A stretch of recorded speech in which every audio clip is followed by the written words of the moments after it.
Was I cursed or was I blessed? Early on, after surviving the removal of a brain tumor that wrapped around my brainstem, I was left with so many complications and limitations to my physical body. But the things that were the most obvious, facial paralysis, a very weakened physical body where I was shuffling around like I was a 90-year-old person instead of a young 33-year-old mother. What I came to realize was, even with all of these deficiencies and changes in my life, things that at the moment seemed like they were absolutely curses, the reality was the opposite. The reality is these things have turned into some of my greatest blessings. Now, that's not to say that this has been an easy journey. That's not to say that there aren't times I wish that things were a little different, because the reality is things can be very hard on a day-to-day basis, or on an hour-to-hour basis, or even a minute-to-minute basis when you struggle with especially physical differences, because those are the things that people see. When people can see something about you that's different, they tend to judge you. They tend to look at you differently than they look at other people. And I can absolutely understand that. In fact, I can see the minute that someone registers that thought in their mind. I know exactly what it looks like.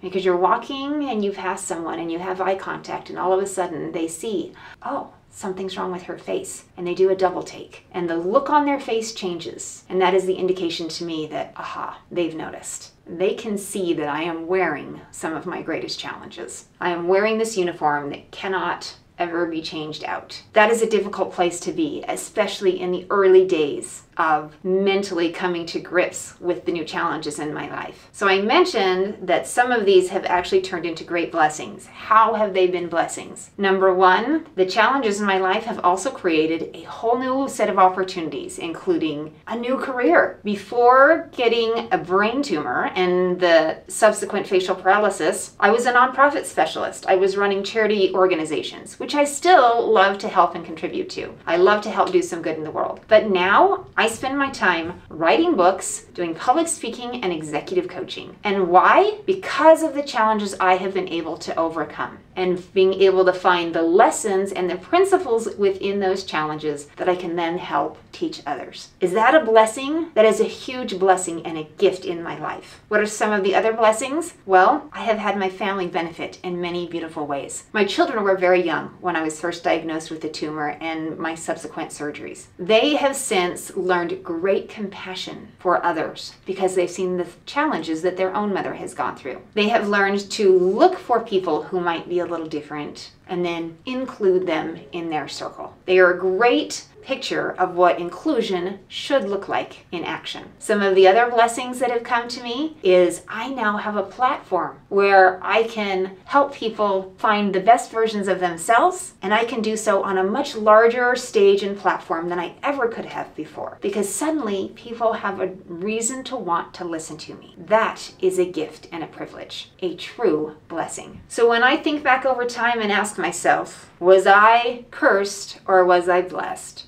Now the answer is very obvious, and I know 100% that I have been blessed through these experiences. If you are in the middle of a difficult circumstance, something that you feel like is cursing you, may I encourage you to keep going. Don't get stuck or paralyzed with where you are, but instead of saying, why me? Say, what can I learn from this? How can I become better? And what does this make possible for my future? And in doing so, you may just come to find out how blessed you are too.